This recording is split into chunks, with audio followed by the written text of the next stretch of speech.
Spoštovane gospe, spoštovani gospodje, drage prijateljice, prijatelji. Letošnji seriji posvetov na Slovenski matici kar ni videti konca. V skladu z njenim poslanstvom povezovanja strokovnjakov različnih ved in mišljenj nas lahko veseli, da se z njimi dotikamo jezikoslovnih, umetnostnih, naravoslovnih in humanističnih strok. Po dogodkih ob 160-letnici Slovenske matice so humanistično družboslovne vede prevladale na posvetih ob 100-letnicah rojstev Bruna Hartmana in Naseta Šumija in prejšnji teden ob 150-letnici rojstva Rudolfa Maistra. Umetniške teme na posvetih ob 70-letnici Slovenske kulturne akcije in ob 100-letnici rojstva Alojza Rebule. Seveda je meje težko potegniti, saj se pri obravnavi široko razgledanih osebnosti ali prelomnih dogodkov problematike dopolnjujejo, kar je bilo vidno tudi v naravoslovno tematiko prevzetem simpoziju ob 150-letnici rojstva pionirja geologije na Slovenskem Karla Hinterlechnerja ali pa z mešanico zgodovinskih in pedagoških pogledov prepleten posvet ob 250-letnici splošnega šolskega reda Marija Terezija. Če dodamo, da se je zadnji lanski simpozij ob 100-letnici higienskega zavoda v Ljubljani osredotočil na medicinske vede, da naravoslovci pripravljajo redna mesečna predavanja in da letošnja serija z današnjim posvetom še ni zaključena, smo res lahko ponosni na živahno dogajanje, ki se odvija v organizaciji ali soorganizaciji Slovenske matice.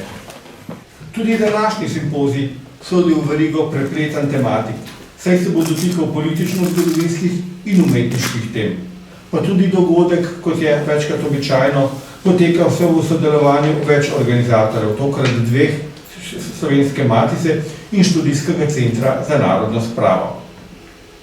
Tematike pokrivom obsojenih znanih osebnosti so v prostorih Slovenske matice že odmevane. Ker je odprl tematiko trpljenja na Golem otoku, je bil leta 1975 že po natisu že za 6 let zadržan izid romana Branka Hofmana Noč do jutra. Zaradi omembe v euforiji zmagoslavja porojene nesmiselne obsodbe na smrt obsojenega pisatelja Narteja Velikonje je predsednik Slovenske matice Bogograf Fenauer ob koncu leta 1986 naletel na negativno odziv tedanjega predsednika Socialistične zveze delovnega ljudstva Slovenije. Po osamosvojitvi so bili na simpoziju o Dragotinu Lončarju leta 1994 osvetljeni tudi trenutki, zaradi katerih se je leta 1945 odpovedal predsedovanju Slovenski matici. V letih 1999 in 2000 sta bila pripravljena posveta o dveh žrtvah Nagodetovega procesa, o Borisu Forlanu in Angeli Vode.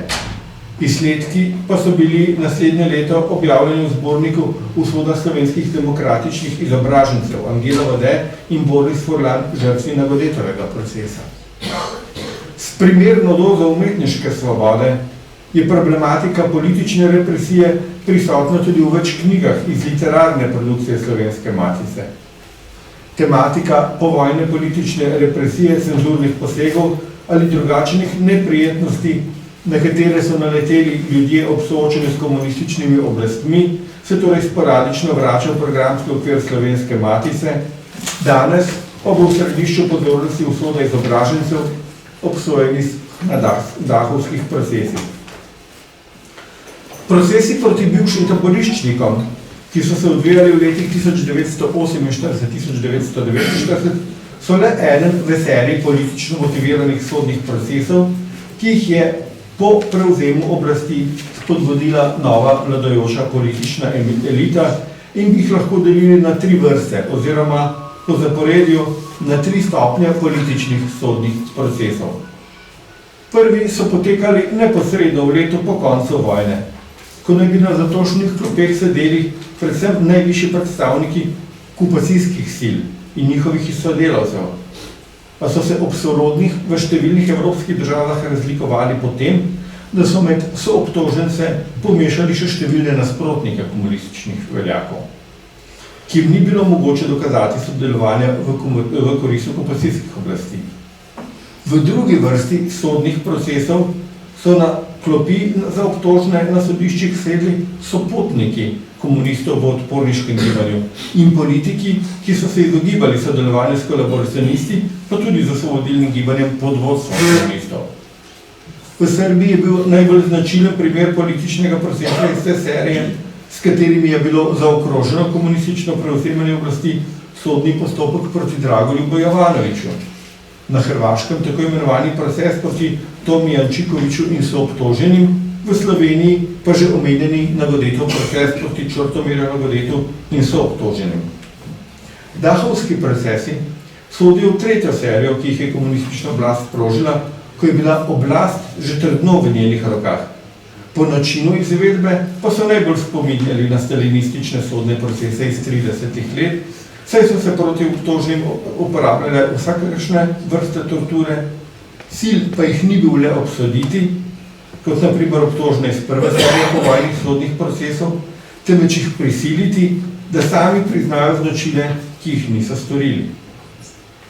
Več o teh dogodkih bomo izvedeli na današnjem znanstvenem simpoziju, ko bodo poleg političnega ozadja dogajanja v ospredju nekateri izobraženci, ki so na svoji življenjski poti trpeli v nacističnih in komunističnih zaporih, nekateri tudi v fašističnih. Njihova kruta pot se ni končala niti po izpustu iz zadnjega zapora, v katerega so bili vrženi, saj so ostajali pod nadzorom politične policije, kot pišočim ljudem jim je bilo otežkočeno ali v posameznih obdobjih povsem onemogočeno javno izražanje svojih idej.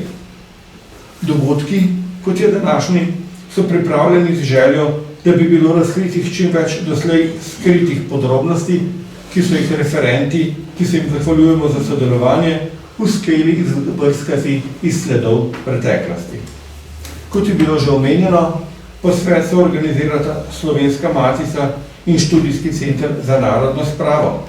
Zato za pozdravne besede k nagovoru vabim še njegovega direktorja, kolego Tomaža Ivešiča.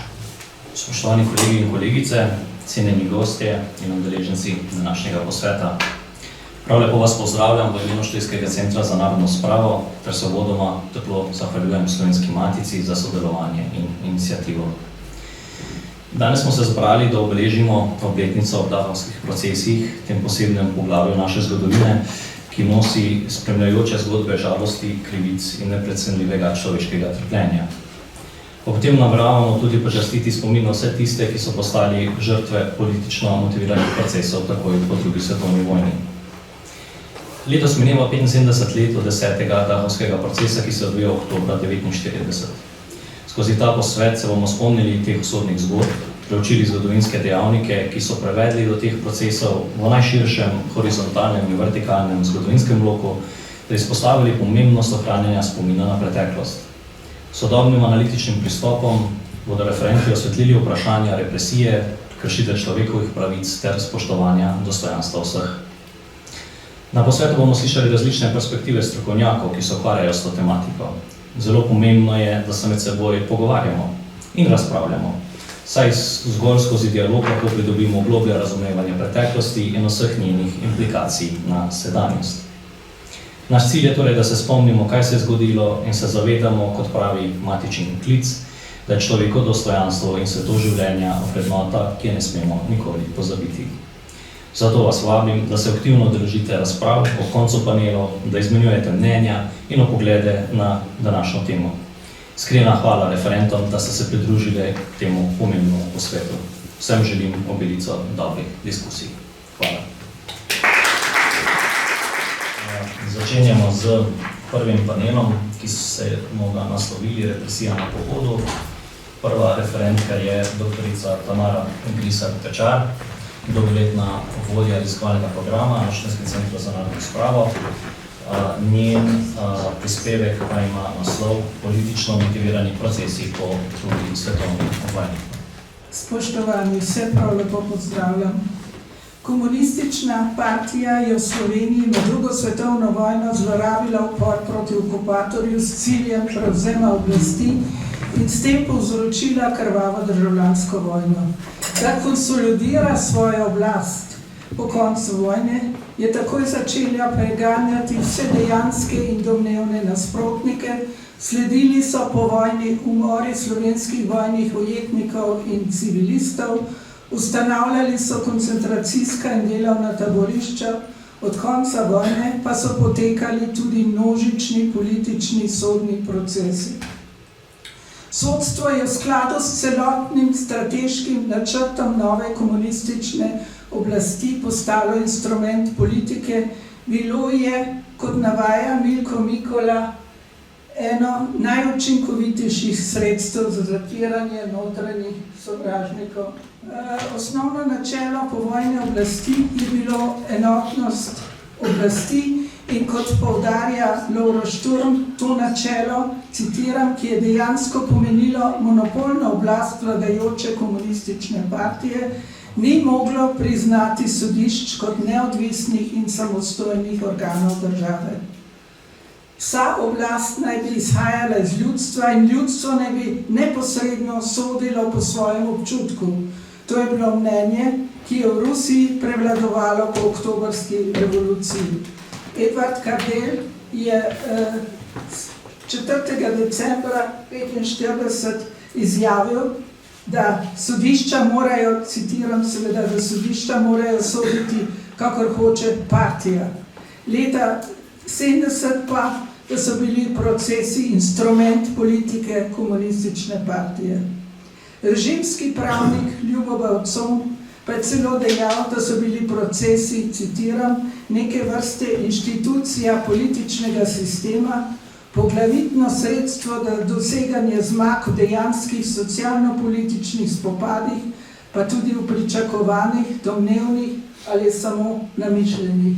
Prvi politični procesi so bili že junija in avgusta na vojaških sodiščih ter na sodišču narodne časti, obravnavali so okoli 10.000 ljudi. Sodišče narodne časti je bilo izredno civilno sodišče, ki je bilo ustanovljeno junija 1945, da sodi narodnim sovražnikom za prestopke, ki jih ni bilo moč soditi po 13. in 14. členu uredbe o vojaških sodiščih, ukinjeno pa je bilo potem konec avgusta 1945. Sodilo je članom Narodnega sveta in konzulte, lastnikom industrijskih podjetij in denarnih zavodov, kulturnim delavcem in tako naprej.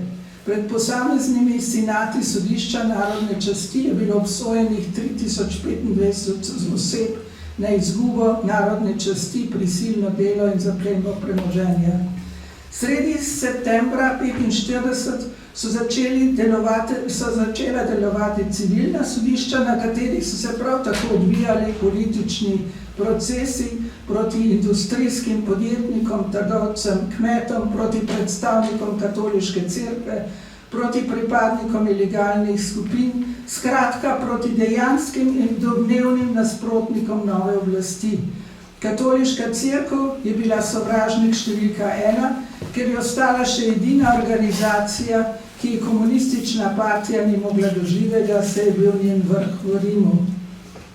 Do leta 1961 je bilo kazensko obsojenih 329 duhovnikov in redovnikov, do leta 1976 je število obsodb naraslo še za najmanj 137 pri povprečno 1000 duhovnikov v Sloveniji. Seveda so sledile tudi številne upravne kazni.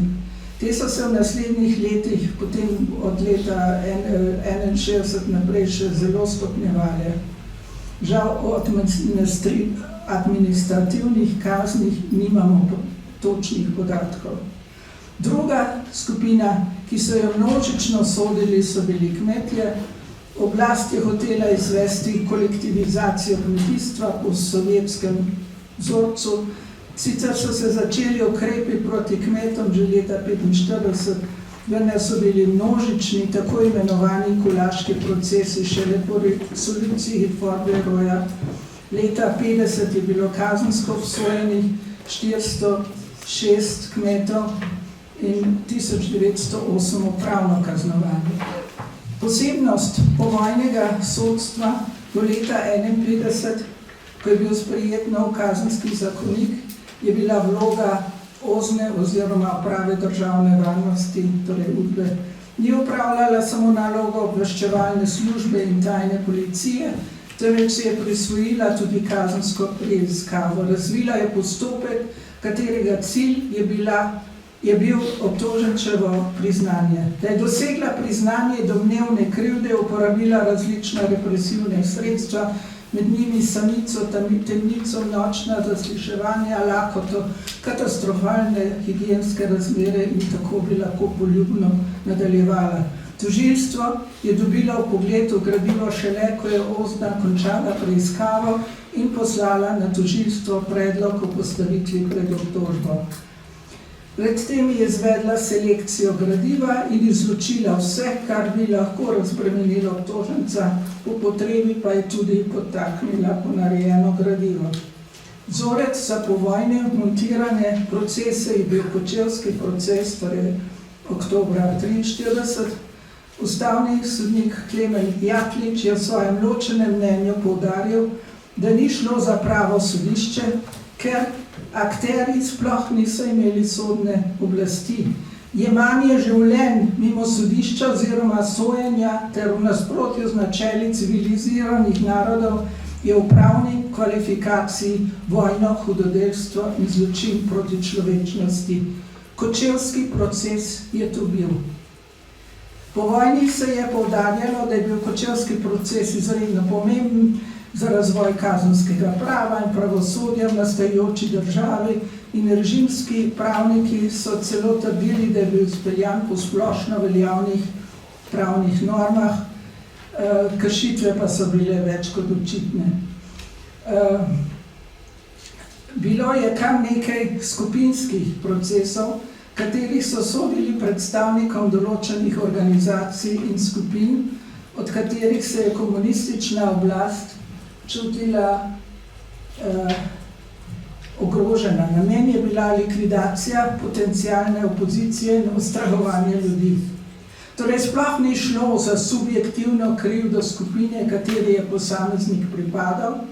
Tak skupinski proces je bil tudi božični proces, ki je potekal decembra 1945 proti 34 predstavnikom določenih organizacij, ki jih je ljudska oblast skušala uničiti in vse onemogočiti. Po letu 1951 se je število političnih sodnih procesov zmanjševalo, vendar jih je zaslediti po do propada komunistične oblasti. Zadnji večji proces je bil proces proti četverici.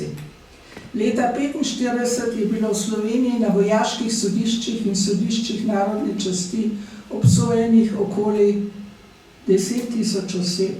Na civilnih sodiščih pa so do leta 1966 obsodili še 5.601 osebo iz območja Ljudske republike Slovenije. Največ je tega bilo 46. leta, namreč 1022. Pa potem je bilo še 707 oseb iz drugih republik obsojenih. Še v letih 1981 do 1985 je bilo zaradi političnih deliktov, če smem tako reči, obsojenih 84 oseb. Skupaj je bilo do padca komunističnega sistema leta 1990 okoli 16.000 političnih obsojencev, političnih zapornikov pa 25.000 skupaj, še leta 1985 jih je bilo kar 113. Do 1. julija 1951, ko je začel veljati nov kazenski zakonik, so sodišča izrekala kazni odvzema prostosti s prisilnim delom, potem pa strogo zaporno kazen. Temeljni zakoni z področja kazenskega prava, ki so bili sprejeti že leta 1945, po katerih so sodili, so bili zakon o kaznivih dejanjih zoper ljudstvo in državo, zakon o zatiranju nedovoljene špekulacije in gospodarske sabotaže, zakon o prepovedi nacionalne, rasne in verske mržnje ter zakon o vrstah kazni. Po sprejemu ustave leta 1946 so ti zakoni dobili novo pravno podlago. V 70. in 80. letih so se vrstile tudi obsodbe zaradi verbalnega delikta, to pomeni sovražna propaganda, po členu 133 kazenskega zakonika jugoslovanskega, seveda v prvi polovici 80-ih let je bilo največ obsodb v Sloveniji po 157. členu, kar je pomenilo žalitev SFRJ, in po 228. členu kazenskega zakonika slovenske ustave zaradi širjenja lažnih vesti.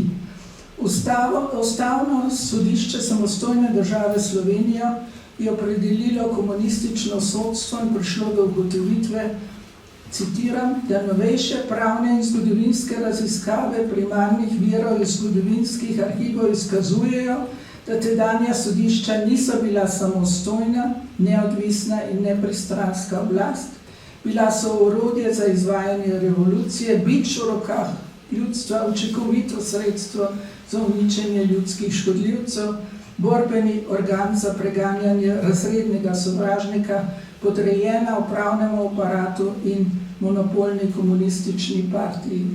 Izvajal se je velik pritisk na sodnike. Pritiski so bili raznoliki, prišlo je tudi do grobih čistk in pozneje tudi zelo prefinjenih oblik odrejanja sodne veje oblasti. Poleg strokovne izobrazbe so morali izkazati tudi pripadnost marksistično-leninističnem svetovnem nazoru. Večina sodnikov je 9. maja 1945 izgubila službo, za ostale pa je sledila ideološka prevzgoja, primer seveda Leon Štrukelj. Z odlokom 31. oktobra 1945 so bili vsi uslužbenci Kraljevine Jugoslavije suspendirani oziroma začasno odstavljeni in nova ljudska oblast je sprejela samo primerne. Zvezno ministrstvo za sodstvo na konferenci januarja 1946 je razložilo naloge sodstva. Citiram, sodišča naj bodo bič v rokah ljudstva.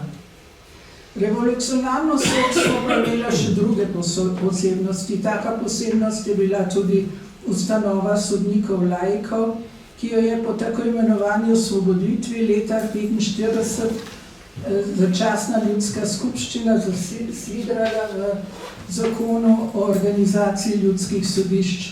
Med delegati je pač prevladovalo mnenje, da je vsak človek na osnovi svojega razuma sposoben soditi neodvisno. Ob tem so bile moralne kvalitete pomembnejše, moralne pod narekovaji seveda pomembnejše kot ljudski. Besedo moralen so, kot na primer državni tožilec Miloš Minić, razlagali kot politično primerni.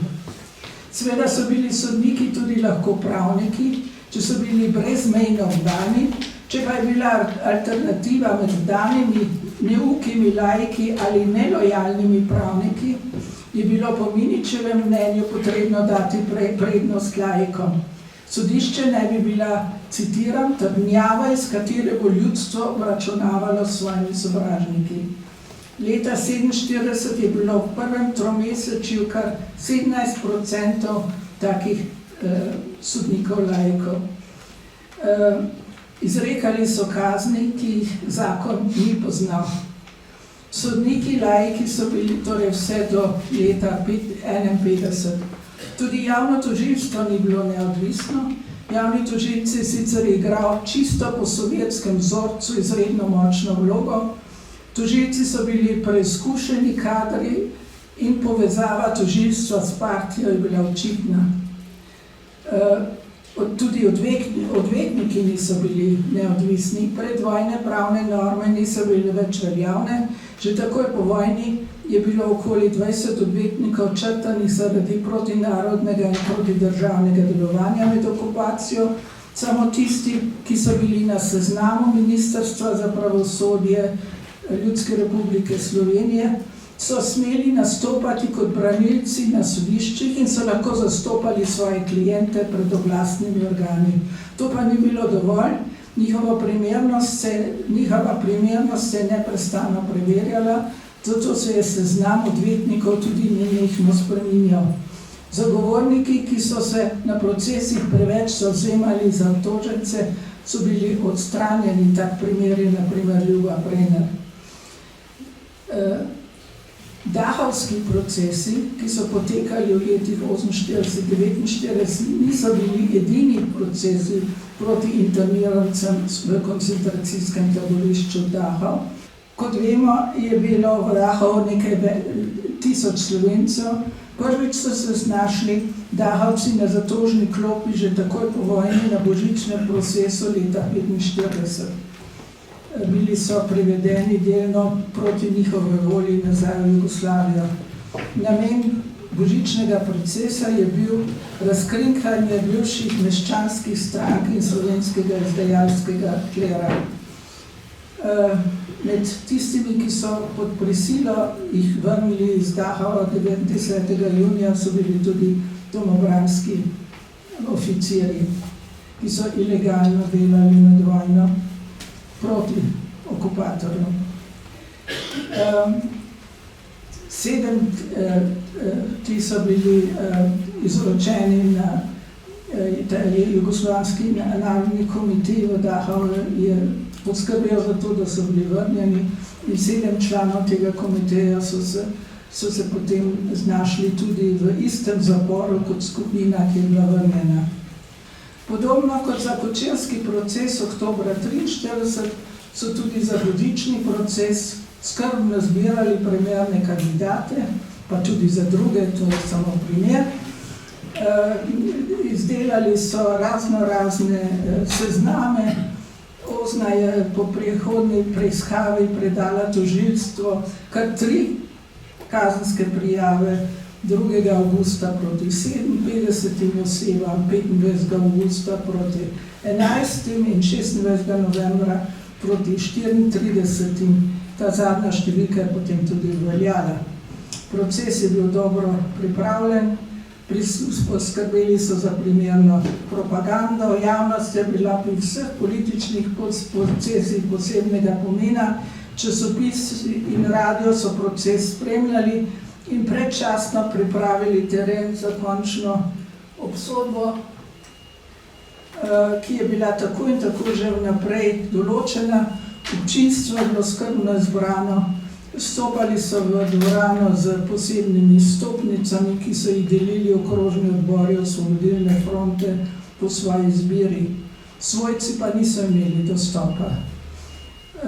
Kakor vemo, se je proces končal kar 17 obsodbami na smrt, 5 pa je bilo obsojenih na smrt z obešenjem, 12 na smrt z ustrelitvijo in drugi pa so bili obsojeni na visoke zaporne kazni, eden pa je bil kot na kočevskem procesu oproščen.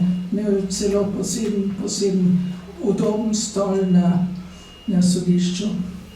6 smrtnih obsodb je bilo potem tudi dejansko izvršenih. Britanski konzul Leonard Arthur Scopes je komentiral, citiram, likvidacija vse potencialne opozicije s psevdojuridičnimi metodami se nadaljuje. Pa tudi pozneje je bilo sojeno Dahovcem, kot na primer duhovniku in slavistu Jakobu Šolarju, ki ga je Gestapo zaprl leta 1944, bil je obsojen na 10 let zapora. Duhovnik Henrik Goričan in pravnik Milan Finc sta bila na podlagi iste obtožbe kot že na božičnem procesu še enkrat obsojena, celo na smrt, torej sta bila pomiloščena. Seveda po pravnih normah ponovni kazenski pregon za isto dejanje ni dovoljeno. Obsojeni na tako imenovanih Dachavskih procesih pa so se razlikovali samo v tem, da so bili tisti, ki so bili obsojeni na teh procesih, najprej sopotniki komunističnih oblastnikov. Šlo je torej za čistke v lastnih vrstah po sporu s Stalinom. Med obtoženimi na teh procesih so bili tudi jugoslovanski komunisti, ki so bili člani tako imenovanega Jugoslovanskega narodnega komiteja v Dachau. Postopki oziroma kazenski procesi proti notranjim sovražnikom vseh vrst so bili povezani, da je politika diktirala potek in izid procesov, je razvidno tudi iz zapisnika Centralnega komiteja junija 1947, ko so obravnavali Nagodeto proces, ki je potekal med konec julija in 12. augustom 1947. Citiram, proces smatrati kot udarec po sredini odnosno buržoaziji in mu dati protidržavni špijunski karakter, za kar je na razpolago dovolj materijala. Avbelj naj zastopa obtožnico, proces naj bo čim prej. Prav tako so te procese obravnavali na seji politbiroja Centralnega komiteja julija 1947.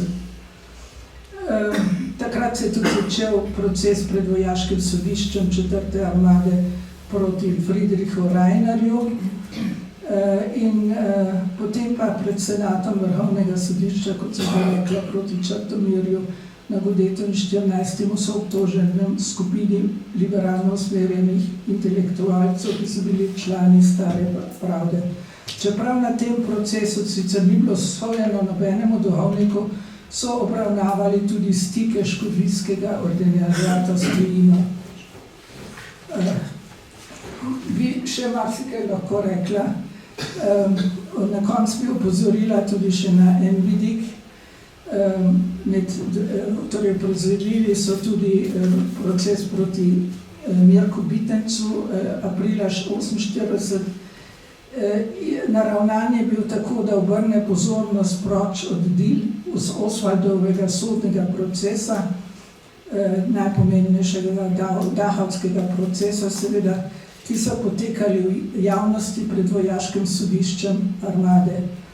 Bitečev proces je bil neke vrste gledališka predstava za javnost, spremljala ga je močna propagandna dejavnost v časopisih, podobno kot je to bil Kočevski proces oktobra 1943.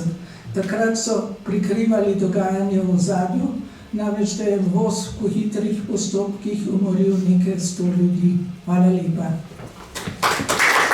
Naslednja referentka je doktorica Jelka Piškovič, znanstvenka sodelavka na Študijskem centru za narodno spravo. Njen referat ima naslov o primežu represivnih ustanov. Najlepša hvala za vabilo in za besedo. Jaz se bom danes posvetila zlasti razmeram, ki so jih bili obsojenci deležni v kazenskih ustanovah. Te kazenske ustanove so bile pomemben del povojnega represivnega aparata, ki ga je komunistična partija izkoristila v procesu utrjevanja oblasti. Pri oblikovanju kazenskih ustanov so imele oblasti različne zglede, od jugoslovanskih zaporov iz časa med obema vojnama do italijanskih in nemških zaporov in taborišč iz časa druge svetovne vojne ter sovjetskega gulaga. Namen kazenskih ustanov ni bil zgolj izvrševanje kazni, temveč prevzgoja obsojencev v duhu nove družbeno-politične ureditve. Fizično delo je bilo poglavitni prevzgojni element, ki so ga dopolnjevale tudi druge oblike prevzgojnega dela, od raznih političnih predavanj in izobraževanj do kulturnega in športnega vzdejstvovanja. Namen vseh dejavnosti je bil obsojencem privzgojiti tako imenovan pravilen narekovajih odnos do dela in nove družbene ureditve.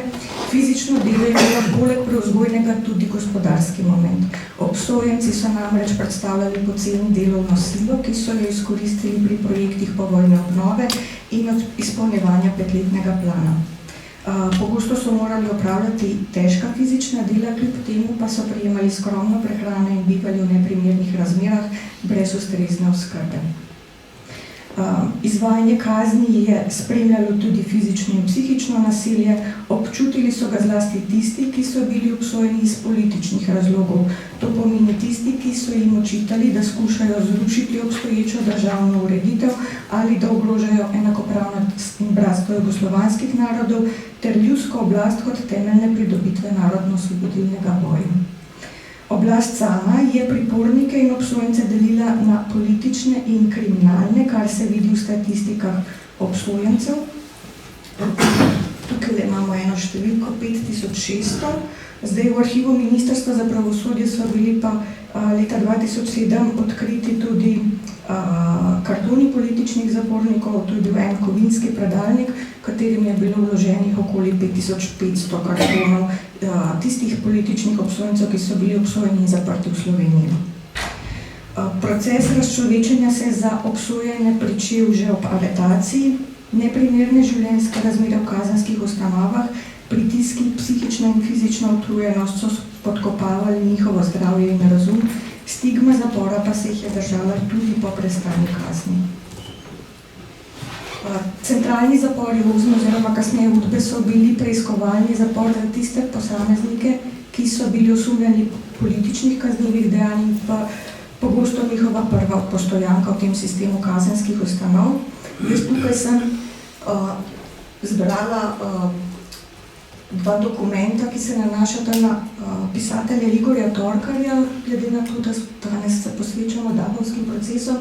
Prvi je izpis iz seznama prispornikov v centralnih zaporih Udbe in drugi karton političnega obsojenca, ti kartoni, ki so bili najdeni na Ministrstvu za pravosodje, in iz tega vidimo, da so Torkarja aretirali aprila 1948, aretirala ga je Udba Ljubljana in privedla v centralne zapore. V seznamu pripornikov je bil zabeležen pod zaporedno številko 4432, aretiran zaradi špionaže oziroma sodelovanja z Gestapom, kar so v obrazcu opredelili za politično kaznivo dejanje. To vidimo tukaj.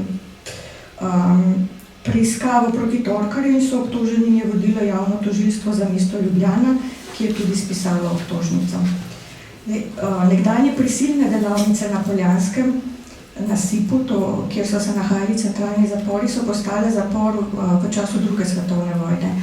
Prostore je preuredil nemški okupator v sodelovanju z domobranskimi oblastmi in januarja 1944 tja preselil v policijski zapor. V glavnem poslopju so se poleg uprave zapora nahajale tudi celice. Te so bile še v sosednji stavbi na Povšetovi, v posebnem podzemnem traktu pa so se nahajale zasliševalnice in celice za posebno pomembne jetnike.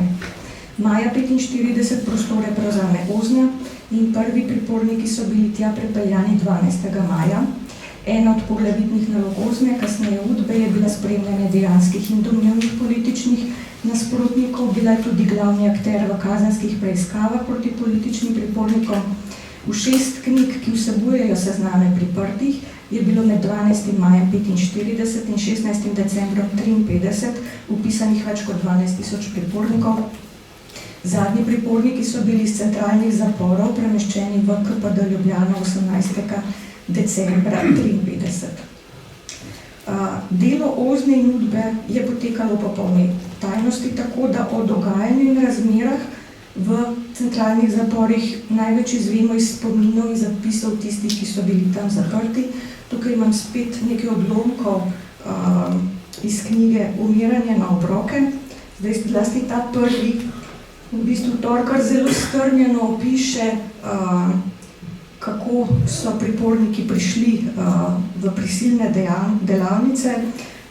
Sam Torkar pravi, da je v Gabru, ki je glavni akter te knjige, nekaj drobcev Torkarjeve biografije. Vidimo pa v tem delu, oziroma vsak, ki se ukvarja s tematiko povojne represije, vidi opise te represije, ki so si srhljivo podobni tudi z drugimi, ki so dali skozi ta zapor. Po prihodu v centralne zapore so aretirane temeljito preiskali, oddati so morali vse osebne predmete, posebej pozorni so bili na kravate, pasove, vezalke in podobno. Iz prijemne pisarne je pot vodila po stopnicah navzdol na ograjeno dvorišče, ki je bilo obdano z visokim zidom.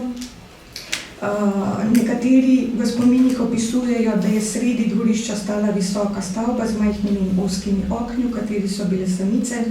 Aretirani so morali po tem pohodniku, ki je vodil do njihove celice, hoditi v popolni tišini in noben pripornik ni smel videti drugega.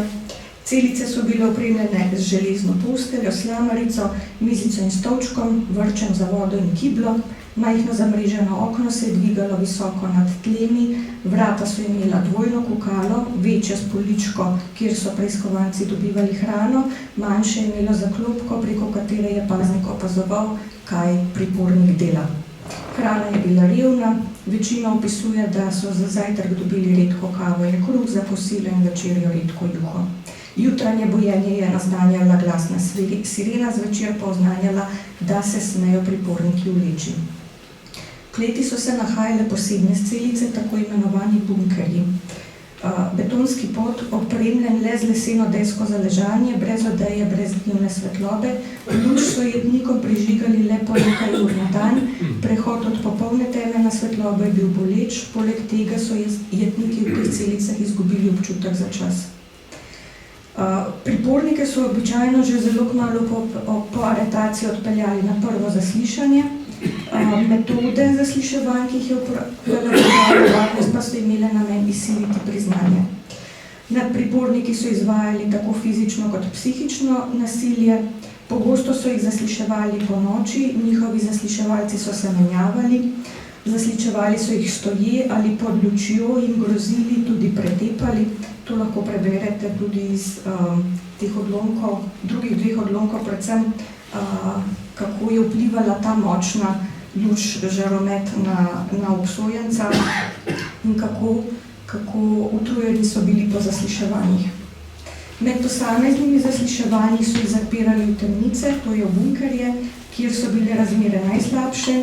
Nekateri opisujejo tudi poseben temen prostor pod glavnim stopniščem. Podnevi so jih preprečevali spati, ležati, sedeti na posteli ali tudi naslanjati se na stene. Pazniki so jih neprestano nadzirali skozi kukala v vratih celic in nemalokrat udarjali po njih. Na ta način so kratili njihov spanec. V procesu zasliševanj so jim zmanjševali obroke hrane in cigaret ali jim odtegovali zdravniško pomoč. Njihovo negotovost so povečevali z dolgimi presledki med posameznimi zasliševanji. V celicah so jim prisluškovali, da bi izsilili priznanje, so jim podtikali lažne dokumente in priznanja so obtoženih, dajali lažne obljube o znižanju kazni ali jim grozili z različnimi ukrepi proti družinskim članom. Tempo zasliševanj se je stopnjeval, postopoma so postajala vse ostrejša, le od posameznega zasliševalca in njegovih osebnih lastnosti pa je bilo odvisno, katere metode je uporabil in do kakšne meje. Neprestana zasliševanja, grožnje in fizično nasilje, slaba prehrana in samota so vplivali na psihofizično stanje pripornikov. Edini izhod iz celice je bil ali na zaslišanje, na praznjenje kiblje ali pa na sprehod po notranjem dvorišču, kjer pa so morali priporniki pogledovati v tla. Kljub temu so skušali komunicirati z drugim, zlasti s trkanjem na stene, pri čemer so morali zelo paziti, da jih pazniki ne bi zasačili. Po končanem preiskovalnem postopku so se potem razmere za te pripornike nekoliko spremenile. Namestili so jih v celice v nadstropjih, ki so imele večdnevne svetlobe in bile bolje opremljene. Tu so lahko bivali tudi sojetniki, prvič pisali sorodnikom ter prejeli pakete. Pred sodnim procesom so jih praviloma premestili v zapor pri pristojnem sodišču. Nekatere obsojence so potem začasno vrnili v centralne zapore tudi po končanem procesu, kjer so čakali na pravnomočnost sodbe. V tem času so bili deležni nekoliko milejšega režima.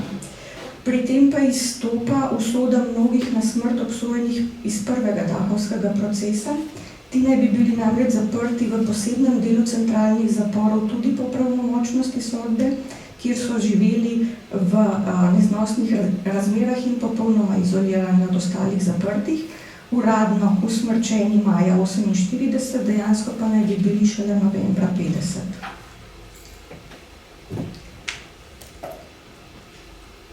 Zdaj, to je pa naslednja pot, ki je v Ljubljani čakala tiste, ki so prestali zaslišanje. To je bil KPD Ljubljana. Zdaj, torkarja so tja premestili 7. oktobra 1949 po nalogu Marjana Simčiča, ki je bil v letih 1948 in 1949 načelnik preiskovalnega odseka pri Udbi za Slovenijo. Že 11. oktobra je bil na okrožnem sodišču v Ljubljani obsojen, najprej na 9 let odvzema prostosti s prisilnim delom po pritožbi tožilca, pa mu je bila novembra kazen zvišana na 12 let odvzema prostosti s prisilnim delom. KPD Ljubljana se je nahajal v prostorih nekdanjega sodnega zapora za sodno palačo. Ta stavba je bila zgrajena po ljubljanskem potresu med letoma 1899 in 1902 in sicer za okoli 400 jetnikov. V tluri so imela obliko križa, bila je ograjena z visokim zidom, imela je tudi podzemni del ter pritličje in 3 nadstropja, v katera sta vodili 2 posebni stopnišči. Zaporniške celice so bile razporejene v glavni ladji na obeh stranih koridorjev, v prečnem traktu pa po eni strani. S sodno palačo je bila ta stavba povezana z notranjim prehodom v njenem zadnjem krilu in stranskimi trakti. Jetnike so lahko na ta način v razpravno dvorano sodišča privedli neposredno iz zapora.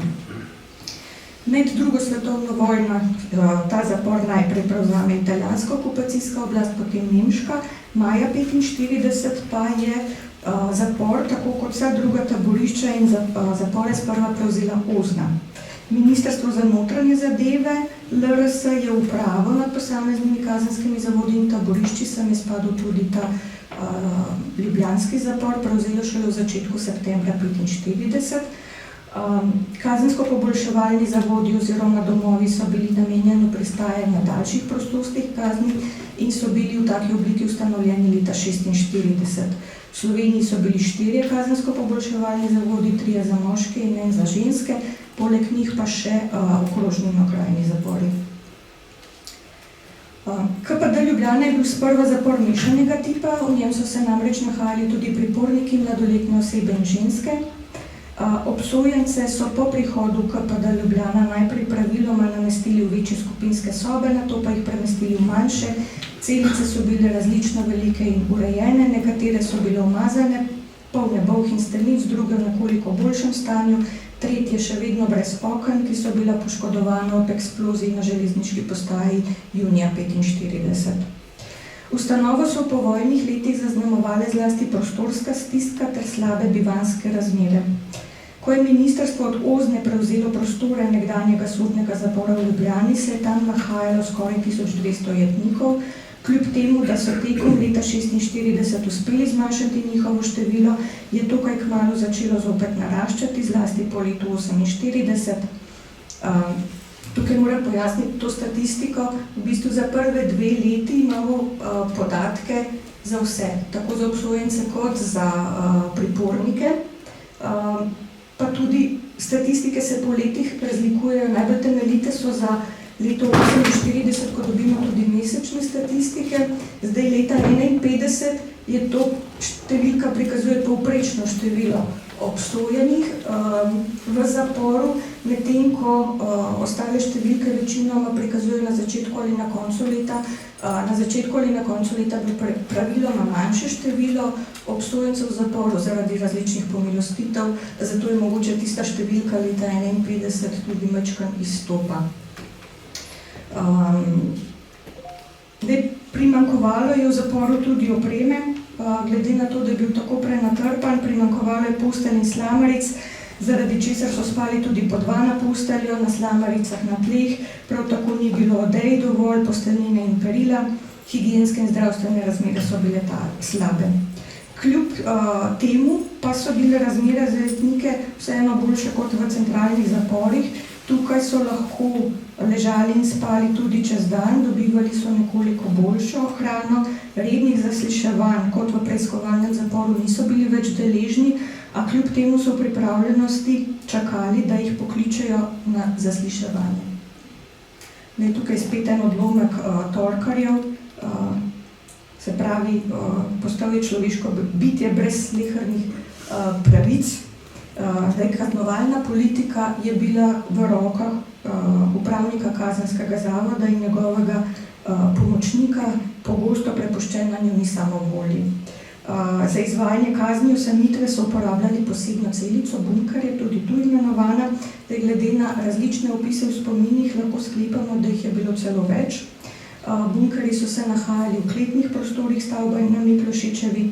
Kazen bunker je izrekel upravnik in je uradno lahko trajala od 5 do 14 dni, dejansko pa je lahko trajala tudi več.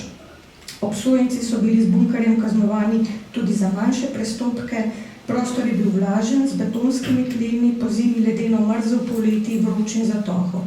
Nekateri opisujejo, da je bil brez okna, drugi, da je imel okno visoko pod stropom. Zajetniki so bili v bunkerju brez slamaric in odej, nekateri omenjajo zgolj lesene deske za posteljo. V bunkerju so dobivali manj hrane in vode, bili so brez zunanjega sprehoda. Pazniki so z njimi ravnali izjemno slabo, jih zasmehovali in fizično obračunavali z njimi, pogosto so jih kaznovali tudi za malenkosti. Tudi sicer so z obsojenci ravnali slabo, zlasti s političnimi.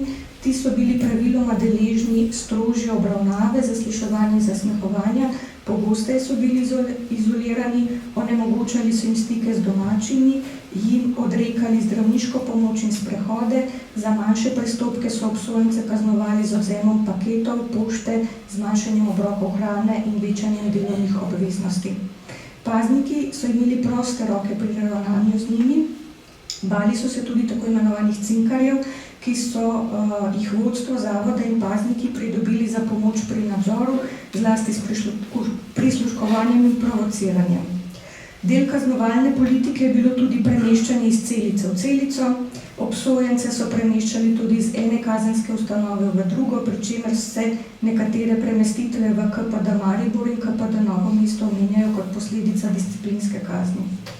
Tukaj je izsek spet iz kartona političnega obsojenca Torkarja. Tukaj vidimo, kolikokrat je bil v letu 50 premeščen iz Ljubljane v Maribor, potem spet v Ljubljano, spet v Maribor in v Novo mesto. Še to moram pojasniti, te slike so iz notranjosti zapora, zdaj te so edine, ki so na voljo, so pa iz leta 62 tik pred rušenjem zapora. Verjetno so bile razmere v povojnem času dosti slabše, kot so tukaj prikazane na teh slikah, ampak zanimivo je pa zato, ker vidimo, kakšna je bila kibla, kakšna je bila ta slamarica na železni postelji in ta vrata, ki so vodila v celico.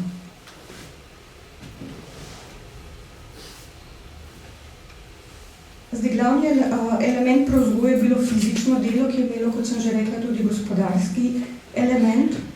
Kazenski zavodi so začeli zelo zgodaj organizirati zaposlovanje obsojencev, najprej v obrtnih delavnicah znotraj zavoda in na kmetijskih posestvih, ki so jih dobili za agrarno reformo.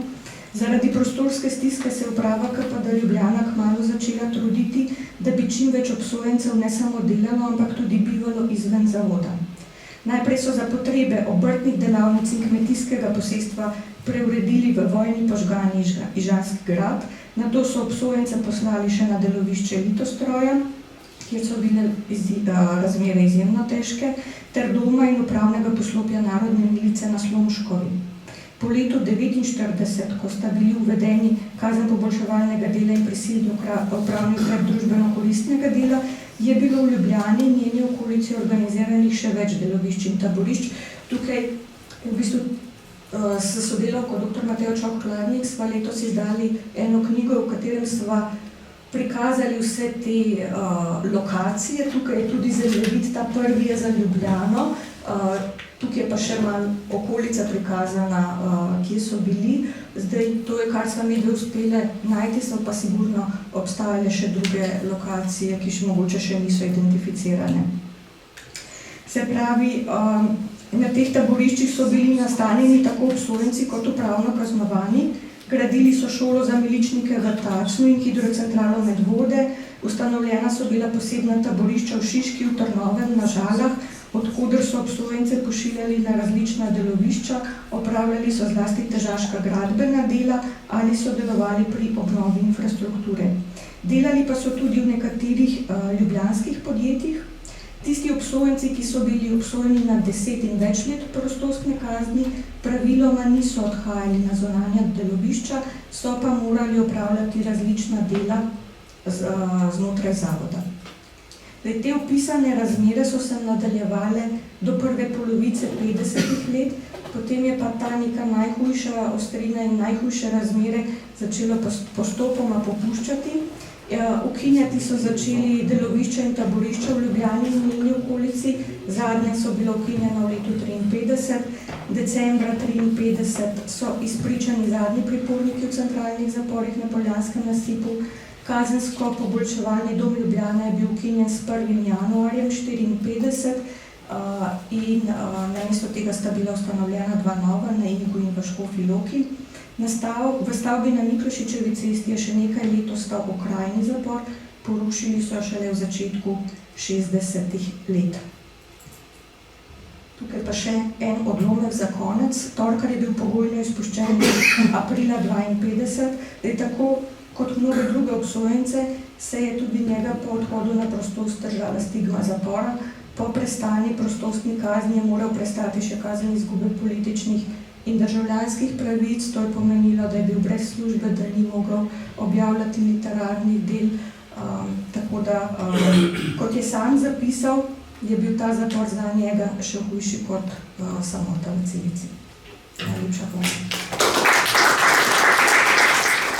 In zadnji referent v tem panelu je izredni profesor dr. Jernej Letnar-Černič iz Nove univerze, pa tudi znanstveni sodelavec na študijskem centru.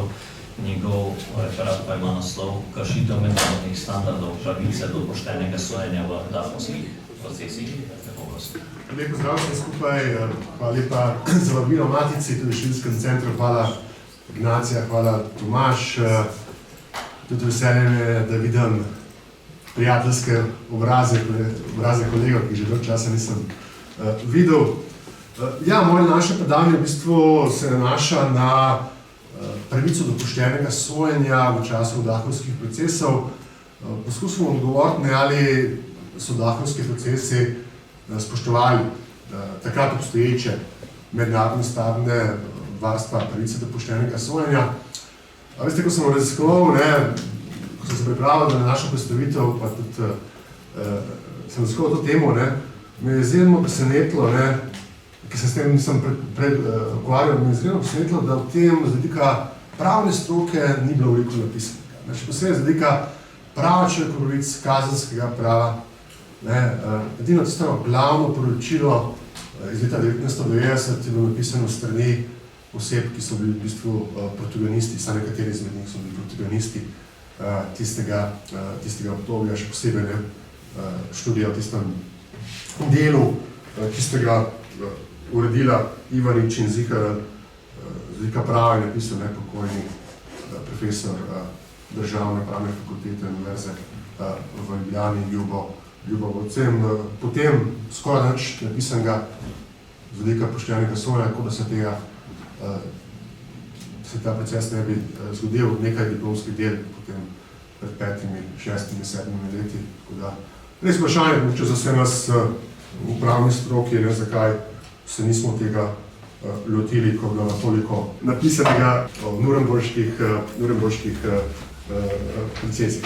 Seveda, ko se lotevamo te teme, je treba umestiti v čas, ko so potekali datumski procesi. To je bil čas totalitarizma, zlorabe človekovih pravic, kot je bilo ravno kar pojasnjeno, potem tudi prava vladajočih. Tukaj treba zelo jasno povedati, da v tistem času težko govorimo o pravu. Govorimo o samovolji takratnih oblasti, ki se je skrivala za pravo. Tako danes počnejo v Ljudski republiki Kitajski, Republiki Belorusija pa v Ruski federaciji. Procesi so slušali samo za oprečevanje boja za oblast, za prevzem oblasti. Moje današnje predavanje bo v bistvu stopnjeno na 5 delov. V drugem delu bom postavil to nek kontekst, potem bom govoril o tem glavnem vprašanju, ali mednarodni standardi so veljali v tistem času. Potem bom šel na samo vsebino pravice do poštenega sojenja v posameznih delih te pravice in jo bom uporabil v razmerju do datumskih procesov. Potem pa na koncu bom še nekaj zaključkov potegnil tudi z vidika vloge pravne stroke in slovenskega sodstva, nekdanjega jugoslovanskega sodstva. Kot rečeno, tukaj v bistvu želim odgovoriti na vprašanje, ki ga je postavil Igor Torkar v svoji knjigi o Milanu Broke. On se je v tej knjigi, še posebej v tistem anketnem vprašalniku, ki v prvih izdajah ni bil objavljen, spraševal, ali so bili naši lagerski procesi v letih 1948-1949 kopije stalinističnih procesov. In je ta anketni vprašalnik poslal nekaj intelektualcev, tudi strokovnjakov z tistega časa. Zanimivo, Ivanič Zihalal potem v svoji študiji iz leta 90 odgovorite na to vprašanje dahovske procese, citiram, oziroma parafraziram, dahovske procese ni mogoče enačiti z stalinističnimi procesi. Konec parafraziranja oziroma navajanja. In seveda, ko govorimo o samih dahovskih procesih, moramo nekako umestiti v obdobje. Kontekst tistega časa je bil specifičen. Šlo je za prevzem oblasti, obračunavanje z ideološkimi nasprotniki, tudi ustvarjanje nove države, kršenje človekovih pravic. In zanimivo je, da tudi v mednarodni primerjavi dahovski procesi niso spoštovali prav nobenih kavtel poštenega sojenja. V slovenski pravni stroki se je ves ta čas je poskušalo ustvariti nekakšen vtis, da pravica do poštenega sojenja je nekaj novega v slovenski družbi, ki je nastala iz nič leta 1991, ko je bila sprejeta slovenska ustava. Slovenska ustava 22. členu govori o pravici do poštenega sodnega, enakega sodnega varstva. Ta pravica je nastala iz nič in da takrat v tistem obdobju predtem ni obstajala ta pravica. Tako lahko beremo odločbo Ustavnega sodišča v zadevi kočevskih procesov izpred 2-3 let, ker Ustavno sodišče ni ugotovilo nobene kršitve pravice do poštenega sojenja. Res profesor Večarjeva je omenila odločeno mnenje sodnika Jakliča, ki je pozoril na to pomanjkljivost, in to je zgolj eno mnenje. Je pa res, da Vrhovno sodišče v zadnjih 30 letih je razveljavilo več kot nekaj tisoč sodb nekdanjih komunističnih sodišč, kjer pa je ugotovilo kršitev pravice do poštenega sojenja. To moramo imeti vse v kontekstu, ko presojamo to zadevo in seveda, če poskušamo odgovoriti na to vprašanje, ali so dahovski procesi kršili pravico do poštenega sodnega varstva, kot je obstajala v tistem času. To drži, kar nam skušajo povedati nekateri kolegi tudi na Ustavnem sodišču, da pošteno sojenje je nekaj novega, ki je nastalo za slovensko državo. Seveda to ne drži. Zakaj ne drži? Ne drži zato, ker po prvi svetovni vojni so mednarodna vojna sodišča v zadevah pred sodiščem v Leipzigu, šlo je za sodne procese proti odgovornim hudodelcem za kršitev vojnega prava v prvi svetovni vojni, uporabljala pošteno sojenje, uporabljala pravico do obrambe, pravico do zagovornika in nekatere obtožnice tudi denimo oprostila. Podobno so po prvi svetovni vojni potekali procesi pred sodiščem v Carigradu proti članom nekdanjega gibanja mladih Turkov v Turčiji, ki so bili nekateri od njih spoznani za odgovorne za storitev hudodelstva genocida. Potem po drugi svetovni vojni je 16. člen listine Mednarodnega vojaškega sodišča v Nurembergu določil pravico do poštenega sojenja, v času, ko so potem nastali dahovski procesi.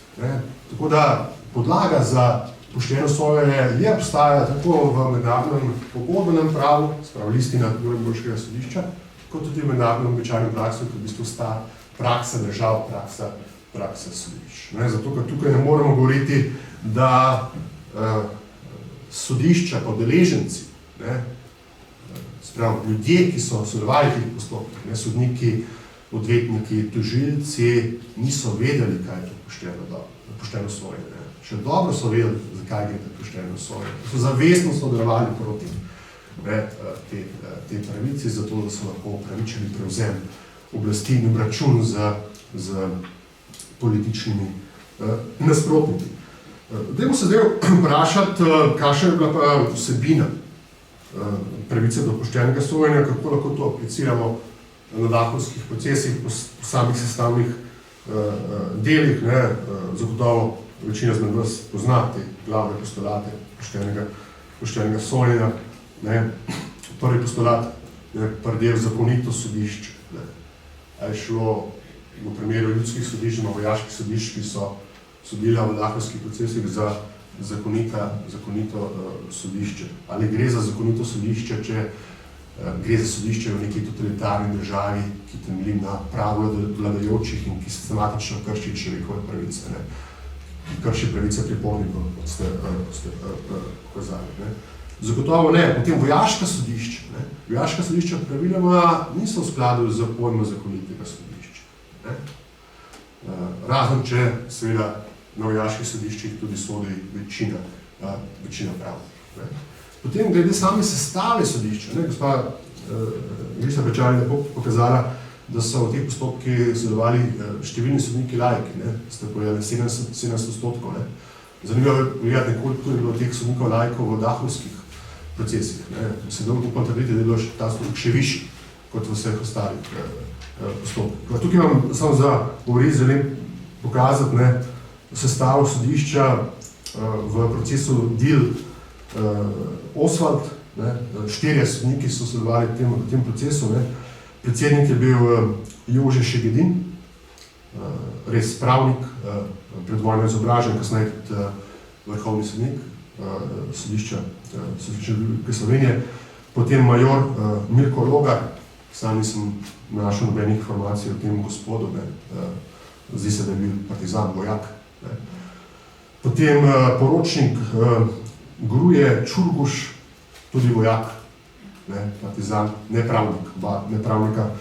Potem pa je bil pa sodnik porotnik, kot dopolnilni član pa Štefan Šobar, ki je pa zdravnik iz Bele krajine. In to je bila skupina ljudi, ki so sodelovali v teh postopkih. Zato se vprašamo, kakšen vtis so ti ljudje dajali javnosti, oziroma vsaj tistim nekaj posameznikov, ki si kritično to presojali, so res dali vtis, da je bil ta postopek pošten. Potem, če gremo iz tega postulata zakonitega sodišča na drug postulat, oziroma tretji postulat, neodvisno in nepristransko sodišče. V objavljeni dokumentaciji, ki je na voljo, lahko ugotovimo, da so se pojavili številni konflikti interesov med takratno izvršilno vejo oblasti in sodno vejo oblasti. In ni šlo tukaj samo za navidezne konflikte interesov. Ker pravica neodvisnega in nepristranskega sodišča pomeni, da sodišče si mora prizadevati, da nihče tretji se ne vmešava v sodni postopek. Da je tudi videz neodvisnosti. V primeru dahovskih procesov imamo pa številno dokumentacijo, kako so se takratni vodilni ljudje izvršilne veje oblasti vmešavali v sodne postopke. Denimo, veliko dokumentacije o tem, kako so Boris Krajger, Edvard Kardel, Miha Marinak razpravljali o tem, kdo bi bil primeren sodnik v dahovskih procesih, ki bi znal izpolniti to nalogo, ki jim je dala izvršilna veja oblasti. Seveda to v demokratični državi, to je popolna kršitev pravice neodvisnega in nepristranskega sodišča. Tukaj, veste, vprašanje, če sploh lahko uporabljamo to besedo sodišče za ta gremij, ki je odločal o teh zadevah zoper dahovske internirance. Jaz mislim, da ne, mislim, da gre za to, za neko komisijo na izvršilne veje oblasti, ki se je znašla v odločni situaciji in se znesla tudi nad temi posamezniki. Kar je pa seveda zanimivo, ko se človek malce poglobi v to zelo žalostno zgodovinsko dokumentacijo, je, da v bistvu sama sodišča niso priznavala, da so neodvisna pa nepristranska. Ljudje, ki so sodili v teh postopkih. Ne vam dam en odlomek, en citat iz, mislim, da je bil prvi dahovski proces pred okrožnim sodiščem v Celju, ne? Zdaj citiram. Ne? Brez dvoma je sodišče borbeni organ, ki se mora boriti zoper razredne sovražnike. Konec navedka. Potem naslednji navedek. Sodišče mora biti orodje v rokah delovnega ljudstva. Konec navedka. Sodišče samo v sebi to pove in se diskvalificira v skladu z mednarodnim standardom pravice do poštenega sojenja. Potem, če gremo iz neodvisnosti, nepristranosti do kontradiktornosti, ki je tu zelo pomemben element, tukaj je bilo toliko kršitev, da ne vem, kje je sploh začeti od pravic pripornikov v priporu, potem pravice do zagovornika, temeljna pravica demokratičnih družb. Ta pravica je bila priznana obtožencem samo na procesih, ne pa pred tem. Niso imeli dostopa do njih v priporih, niso mogli preprečiti, da se oblast ne bi zlorabljala, da njihova človekovega dostojanstva. Potem težave so bile tudi, veste, v teh procesih za tisto s temeljnim načelom prava, zmakazijska prava, načelom zakonitosti, ni kazni brez zakona. V številnih primerih so bili interniranci obtoženi dejanj, za katere takratna oblast, tožilci sploh niso imeli pravne podlage, da bi jih preganjali. Potem lahko govorimo tudi o problematični vlogi javnih državnih tožilcev, ki so opravili hkrati preiskave, potem so pa vlagali obtožnice pred sodiščem. Potem, da vemo o tem, da sodišče sploh se ni poglobilo v same dokaze pa dejstva. Dokazi pa dejstva niso bili relevantni, ker je bila obsodba že znana naprej. Obtožba je bila v bistvu obsodba posameznikov. Tako da ta zlika kontradiktornosti ni bilo. Šlo je za pregon ideološko problematičnih ljudi, ki niso bili po volji takratnih oblasti. Seveda, če se vprašamo, ali je morda kakšen element, ki pravica do poštenega sojenja, ki pa v tistem času veljavi. Naslednji element je javnost.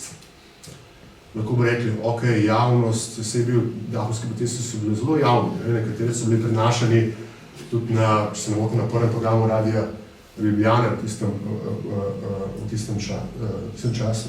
Vendar se tudi te prenosi na javnem programu, javnega radija, niso izpolnjevali te zahteve javnosti, ker zahteva javnosti pri poštenem sojenju je smiselno predvsem zato, da se ustvarja nadzor javnosti nad konkretnim sodnim postopkom. Tukaj je šlo pa za ustvarjanje zastraševalnega učinka zoper druge posameznike, ki so bili sporni za oblast. Potem morda razumni rok. Postopki so potekali zelo hitreje, kot danes potekajo kazenski postopki pred okrožnim sodiščem v Ljubljani, vendar to ne gre šteti kot spoštovanje pravice do poštenega sojenja, temveč bolj kot njeno zanikanje. Seveda, ko potem pogledamo, kako so bile kršene te sestavne dele pravice do poštenega sojenja, se moramo tudi vprašati, kakšne zaključke lahko potegnemo. Ali lahko sploh govorimo še vedno o pravu v teh zadevah, ali pa to v bistvu tak šolski primer neprava, ker se neka skupina vladajočih zbere in se odločijo, da se bodo maščevali nekaj 10 posameznikom. Treba je tudi v tej luči povedati, da ta prisotnost neprava je še vedno prisotna v slovenski družbi. Ker zelo povedno je, da glavni razlagalec, pravni razlagalec dahovskih protestov je bila oseba, ki je živela v tistem času, ki je bila del takratne izvršilne veje oblasti in tudi edini posameznik, ki je potem en izmed redkih posameznikov, ki je pisal potem o rehabilitaciji teh obsojencev. Češ, Golcon je veliko napisal okrog 90. leta o tem, da so bili vsi obsojenci rehabilitirani, da je konec s temi postopki in da zdaj se je družba očistila. Seveda to ne drži, milo rečeno sprevrženo je, da je sploh si upal pisati o teh zadevah. Druga stvar je seveda nekaznovanost. Te osebe, ki so vodile te postopke, tako sodniki, predstavniki izvršilne veje oblasti, tožilci, nikoli niso bili preganjeni za ta dejanja, ki so jih storili. Kaj šele, da bi bili obsojeni v širši slovenski javnosti v pravni stroki. O tem se ne govori. In tako da mogoče na koncu lahko zaključimo, da je se ta drugi del dahovskih procesov, čeprav je prišlo do kršitev pravice do poštenega sojenja, kot je že veljala v tistem času mednarodnih skupnosti, da je v določeni smeri uspel poskus takratne oblasti glede samega potvarjanja zgodovine pa nespomin. Zato res pozdravljam na naši simpoziji, ker mislim, da je pomembno, da se pogovarjamo o tem, ker človeško dostojanstvo je vrednota, ki ni sestavljena samo iz sedanjosti, temveč tudi iz preteklosti in pravic prihodnjih generacij. In upam, da tudi v pravni stroki se bo več posameznikov odločilo za raziskovanje tega, čeprav ne gre za žalostno zgodbo. Vsi vemo, ko smo se ukvarjali s to temo, da je to tema, ki bremeni. Mi se lahko ukvarjati s to temo, pa vendarle lahko to temo dahovskih procesov, kršitev pravice do poštenega sojenja umestimo v primerljive procese drugod v srednji pa vzhodni Evropi, kjer so se po drugi svetovni vojni oblasti maščevale svojim ideološkim političnim nasprotnikom, kjer je prišlo do zlorab sodstva, samo ne veliko sodstvo, ne zlorab prava, šlo je v bistvu za nepravo, neprava sodišča, ki z besedo sodišče nimajo prav nič. Hvala lepa. Hvala lepa, kolego Lenart Čepniču. Zaključujemo naš prvi panel in po programu je predvidena razprava. Oprostite, mene samo zanima, če kdo ve, kdaj je postala del zaporniškega sistema tudi norišnica. Ker bila je, meni je sam Dušan Biber, pa podobno, on je za tem Boro je zaprt, ampak norišnica je bila del zapora. Problem pa je to, da so arhivi norišnice po sodbi Ustavnega sodišča nedostopni. Ker norišnica je pač bila en del represije, ki je še danes prikrivajo. To je eno. Drugo vprašanje pa je, kdo je dajal pravzaprav dovoljenje za usmrtitev. Ker že danes je bilo že omenjeno, da je bila neka usmrtitev izvršena veliko mesecev kasneje. Vemo pa, naprimer, za nekatere usmrtitev, da sploh niso nikoli izvršene, kot naprimer za župnika Jarca s Črnomlja, da so ga videli še v 60-ih letih v zaprtih prostorih v Kočevju.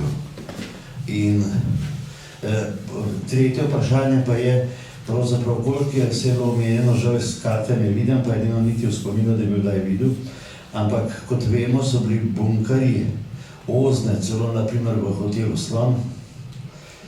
Je bil bunker, kjer so te predspakirali noter, ne vem, če tudi v hotelu Union, ampak za Slon sigurno vem. Potem so bili, naprimer, bil še klub od poslancov spodaj bunkerji, za katere, kolikor vem, jih je CIA dala prve podatke, da so bili tam noter bunkerji. Vemo za Betonova, ko so sedeli, smo vedeli, da so bili na Betonovi bunkerji in tako naprej. Koliko je bilo pravzaprav dejansko teh bunkerjev, ker zaporniki, seveda, ko so jih vozili, se tega ne spominjajo. In kolikor so meni ljudje prepovedovali, je bilo pravzaprav najhujš v teh bunkerjih, preden so te potem izročili na sodišče, da so te tam pravzaprav krepko obdelali. Tako da imaš več režimov, kdaj si prišel iz rok Oznovcev v roka sodnih oblasti. Ne? Hvala.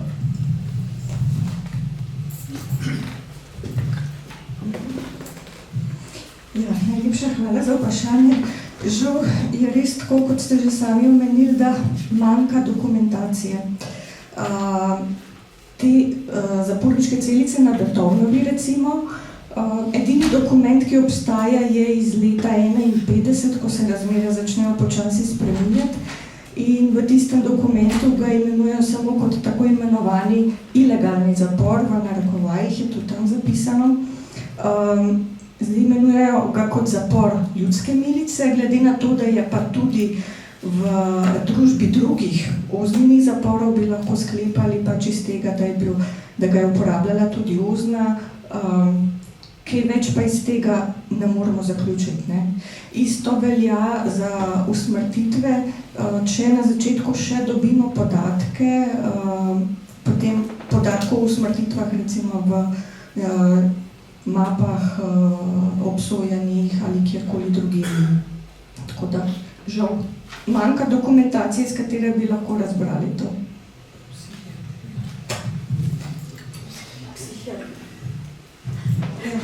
S psihiatrijo se tudi iz tega, kar ste povedali, pač nismo ukvarjali, ker ni nekih dostopnih podatkov, iz katerih bi lahko sklepali.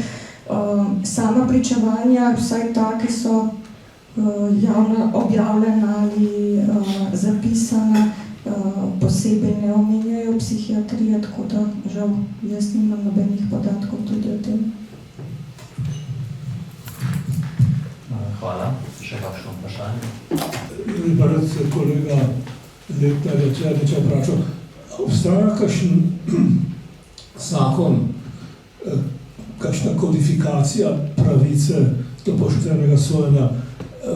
Ali je to neka konvencija, ali je to nekaj, kar so znanstveniki, pravniki obravnavali v svojih člankih, knjigah in tako naprej, ali obstaja kakšen zakon, obstaja kakšen kodificiran dokument o tem, kaj pomeni pošteno sojenje.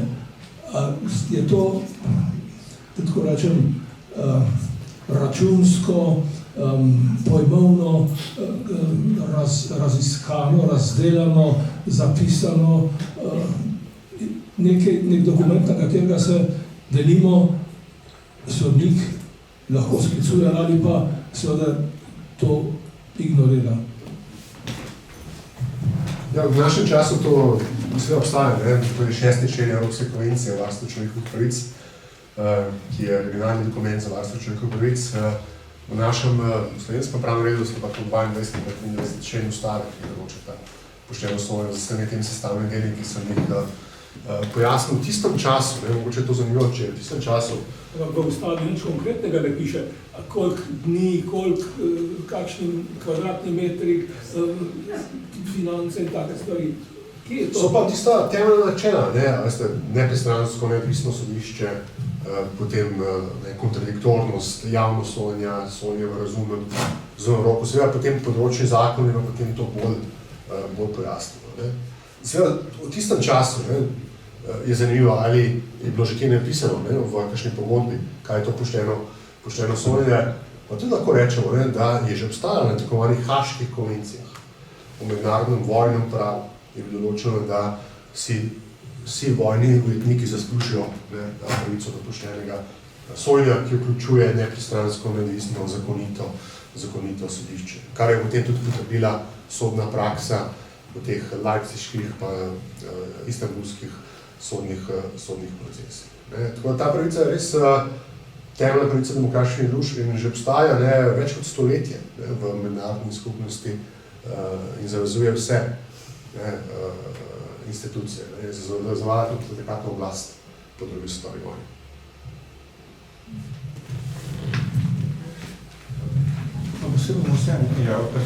Jo je ali jo ni? Je Jugoslavija ratificirala te zadevščine, ja ali ne? Ker omenili ste, da velja za vojne ujetnike. Te ljudi niso šteli za vojne ujetnike, tudi v referatu ste omenili, da gre za politične ideološke nasprotnike. Ti ljudje niso bili politične ideološke nasprotniki, to so bili njihovi ljudje. In je tukaj treba imati. In seveda, malo me je pa malo zmotilo gospodu Ljubo Bavconu stavek, ki ste ga rekel, sprevrženo je, da si uspel, da si upal pisati. Zakaj je to sprevrženo, če je dosegel njihovo rehabilitacijo? Ta logika mi absolutno ni razumljiva. Če ste pa sami na začetku kritizirali pravnike, ker so premalo o tem pisali, potem pa pokritizirate tistega, ki doseže rehabilitacijo. Vidim tukaj malce kontradiktornosti. No, morda pa bi sem še to pol komentiral kolegici Tamari Griser. Včasih bi bilo koristno dodati, da vemo, kdaj ločimo med Slovenijo pa Jugoslavijo, ne? Ker Slovenska narodna časti sodišče, ko ste omenjali za slovenske, ker so bili v Jugoslaviji, Srbiji so že bistveno prej pol leta že delovali.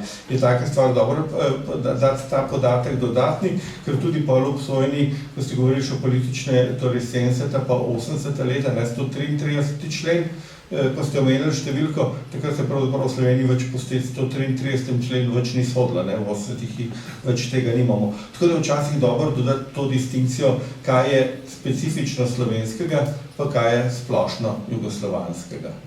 Bi bilo koristno to razlikovati. Hvala. Ja, hvala lepa za vaše komentarje. Ja, res Jugoslavija v tistem času ni bila pobojnica večine mednarodnih pogodb. Vendar v mednarodnem pravu človekovih pravic je pomemben korpus pravil izhaja tudi iz mednarodnega običajnega prava. Mednarodno običajno pravo je praksa držav, ki nastaja kljub ugovorom določenih držav, da nimo jugoslovanske države. Tako da običajno pravo je v tistem času zavezovalo tudi institucije slovenske oblasti v tistem času. Glede pokojnega Bavcona bom pa takole rekel, lahko se vsi vprašamo, zakaj ob koncu nekdanjega demokratičnega sistema si tako hitelo z pisanji o rehabilitaciji teh obsojencev iz dahovskih procesov. Celotna ta zgodba o dahovskih procesov gre v bistvu za nek boj za interpretacijo in razlago.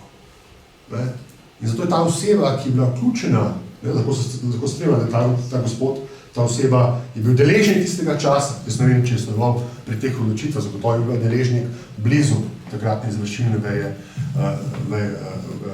oblasti. Poznamo njegovo vlogo v številnih kontekstih. In jaz razumem njegovo pisanje v tem razgovarnem poročilu, ki ste ga zihar pri njegov kolega objavila, kot nek poskus razlage pa rehabilitacije teh posameznikov s tem, da se opere vlogo tistih sodišč v tistem času. Če ste natančno brati, kar on piše v tistih sestavkih, ne boste zasledili teze, da je treba preganjati osebe, ki so bili sodniki, ki so bili tožilci in tako naprej. Kar je bilo zagotovo potrebno v neki demokratični družbi. Zato ta njegova pisanja je treba imati za nekim ščepcem soli, zagotovo so z vidika prava človekovih pravic pa trenutne slovenske ustave popolnoma neprepričljiva in nezadostna.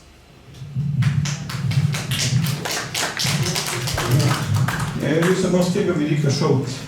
Jaz mislim, da je bolj smiselno vprašati se, že ne zakoni, za katere ne vemo, če jih je Jugoslavija spoštovala ali pa ne. Smiselno bi se bilo vprašati, pa bi bilo še bolj prepričljivo, ali so upoštevali zakonodajo, ki so jo samo sprejeli. To je bolj vprašanje. Torej, ali so delali v skladu s kazenskim zakonikom iz leta 1946? Niso. To je zanimivo, da so sami kršili svojo zakonodajo. To je bolj smiselno, ker pri tem pol nimamo te dileme, ali so priznavali določeno zakonodajo ali pa ne. In potem pridemo do tiste točke, ki je izrazil v skupščini Jugoslavije 51. leta ob sprejemanju nove zakonodaje Aleksandar Ranković, ki je rekel približno, da je polovica ljudi pokrivamo obsojenih. Jaz mislim, da je to bolj smiselno vprašanje, ali so sploh sprejemali zakonodajo, ki so jo sami sprejeli, a ne, če so jo upoštevali. Je pač niso. Pa seveda Ljubo Bavcon je bil v tej komisiji, ki so to delali. Jaz se še spomnim, tako smo v 50 letih, ko smo študirali zgodovino, je bil zraven tisti, ki je pisal pač zgodovinski ta del noter oriš časa Dušan Nečak. Videli smo že dahovske procese točno prej tudi na seminarju ravno iz teh vidikov obravnavali. Torej, da se ni začelo v 80 letih. Se prvo poročilo, vemo, da so že dosti dolgi elaborati, so iz 60-ih let, ne, kjer so to videli. Zato pravim, da se je smiselno vprašati, ali so upoštevali zakonodajo, ki so jo sami sebi predpisali. Je niso. Imamo že tukaj, po moje, zadostno odgovor. Ne. Hvala. Čisto eno prosto vprašanje. Jugoslavija ni bila podpisnik mednarodnih dogovorov, se pravi, katera Jugoslavija? Pred vojno, med vojno, okupacija, po vojni? Namreč zato, ker je moja družina, mislim, da je v zaporih pred, med, po. In v zaporih pred vojno je bilo sodje normalno, pa sodba, pa potem se šel v zapor 4 leta, pa prišel ven. Kdaj se je to spremenili in točno katerih, kdaj smo mi podpisali po vojni, kaj je to velja pravno formalno, tisto, kar je kot naslednica stare Jugoslavije, če lahko na to volim temo manj. Ja, hvala lepa, mogoče tisto prvo vprašanje. Jaz se strinjam, kolega Gabrič, da je to ena teza, ki jo lahko ima raziskovalec. In profesor me bolj skrbi, zakaj v vseh teh desetletjih ni bilo o tem prav nič napisanega z vidika prava, človekovih pravic, mednarodnega kazenskega prava, ustavnega prava, kot da te teme ni, da se to ni zgodilo. To je mogoče tema za kakšno drugo debato. Glede tega vprašanja, katera konvencija, to ni tako pomembno, katera Jugoslavija je bila podpisnica, katere pogodbe, odgovor na to vprašanje je, večina teh mednarodnih dokumentov je tako nastala po koncu druge svetovne vojne.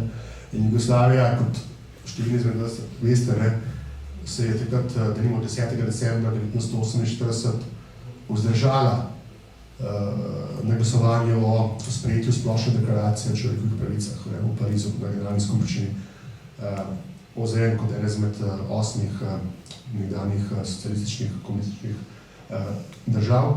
Je pa ključno povedati, da v tistem času, kljub temu, da ni bilo zavez v mednarodnem pravu, je veljalo mednarodno običajno pravo, stalna praksa. Prepovedano je bilo mučiti, prepovedano je bilo nečloveško ravnati z priporniki, ponižujoče ravnati.